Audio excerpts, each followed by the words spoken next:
Last year, Cal Poly special teams kind of struggled against Montana. There was a block punt, a couple missed field goals. What have you done this year to improve the special teams? Well, that's definitely a work in progress still. So I mean, we're not all the way there yet in any way, in any stretch of the imagination, but we're getting better, and we're putting more emphasis on it.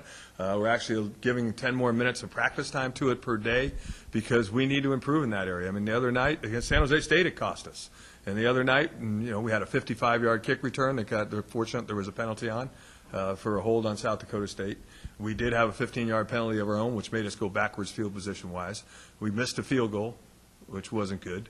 And we had a punt blocked. So those aren't good things.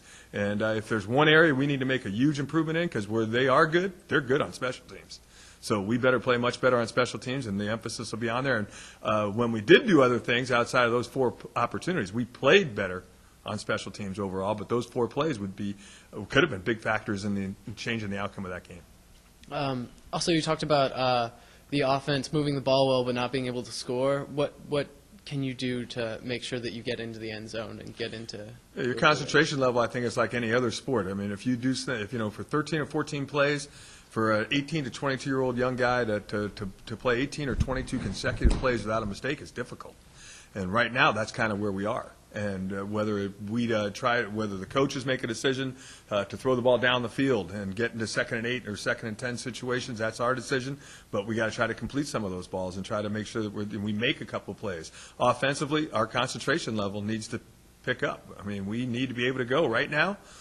We're in our office saying we got to be able to go 14 plays and score a touchdown. And we had a lot of 8, 9, 10, 11 play drives the other night that ended up in no points, but 3 or 4 first downs and a lot of time of possession. So that keeps those defensive players pretty fresh and keeps the opponent, for the most part, backed up. And I think if we can make them play a long field, we'll still feel good about things. Hey, Tim, was that when was it like extra rewarding from a coaching standpoint for you and your staff because you called on guys that I think some of them had never even played it down. I don't know if Kelvin even played it down going into that game, that they practiced and all of a sudden, boom, you put them in a game and they performed exactly or pretty close to exactly how you wanted. Did that make the win from a team standpoint and a coaching standpoint much more rewarding? Well, anytime I think you have large contributors to a win, it makes you feel good, and especially when they're guys, because as a coach, you always are preaching to the guys that don't get to play in games very often. Hey, your turn is right around the corner. It could be the next play, a snap of the fingers, and you could be on the field. Are you going to be ready for your opportunity? I think it's really rewarding to see young people be ready for that opportunity, to truly prepare like they were. Kelvin prepared like, hey, when I get my chance, I'm going to be ready. I'm going to show the coaches that I can contribute to this team. And I think that's what you want all your players to do when they get the opportunity to step up and play. Brandon Williamson did some things.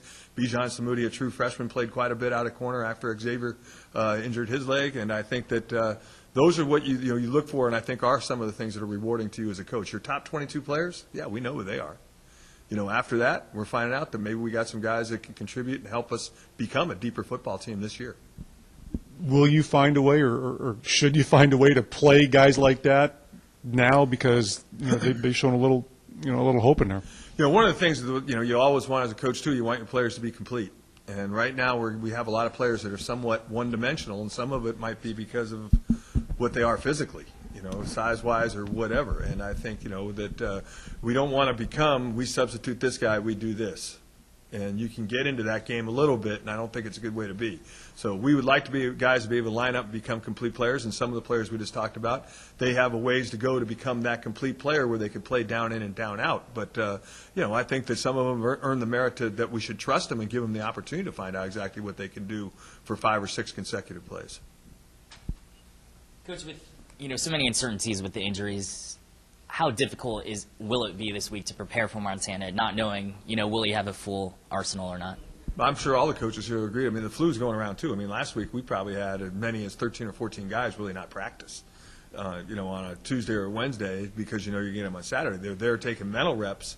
And Marty alluded to some of those things, too. I mean, he was one of them. I mean, he had the flu last week, and he got through the week, and he pushed himself at practice to get through the week.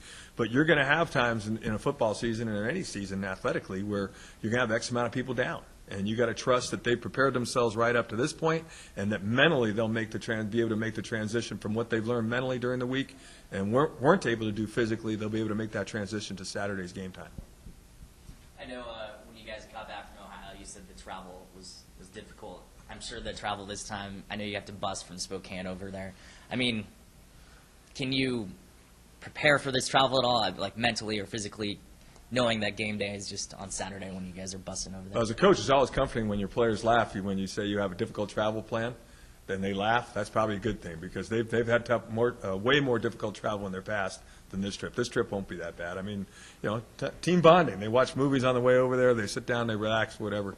So that's, to me, if we make it an issue, it's an issue. If we don't make it an issue, we just go play football on Saturday when we get there. Thanks, Coach. Great. Thank you, guys.